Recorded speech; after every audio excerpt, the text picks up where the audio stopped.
El poble, el fiscal, el capellà, l'agutzil, el defensor de l'acusat i el mateix acusat, el Carnestoltes, són els personatges encarregats de celebrar el judici del rei Carnestoltes. L'acte, organitzat per la Germandat de Sant Sebastià, s'ha celebrat aquest dimarts en comptes del dissabte com era habitual per allargar la celebració de Carnaval.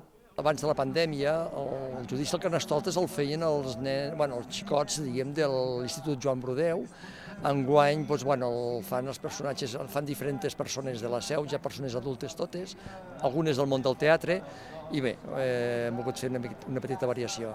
Durant el judici s'ha acusat al rei Carnestoltes de la brutícia als carrers de la Seu, d'arruïnar el comerç local amb un nou centre comercial, de les ocupacions al carrer Canonges, de la falta d'obres al seminari i del tancament del bar Plana.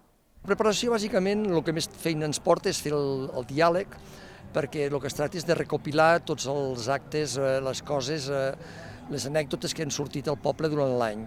Llavors aquí és on hi ha el treball de recull de tota aquesta informació. El que es tracta és això, és d'explicar amb un pla, amb un caire satíric, les notícies que hagin pogut sortir al poble. Després de repassar totes les acusacions, la sentència ha estat clara: pena de mort per al rei Carnestoltes. La proposta ha finalitzat amb el repartiment de coca i xocolata. El Carnaval a la Seu d'Urgell ha finalitzat aquest dimecres amb la processó de la llum i el silenci, la cremada del rei Carnestoltes i una sardinada.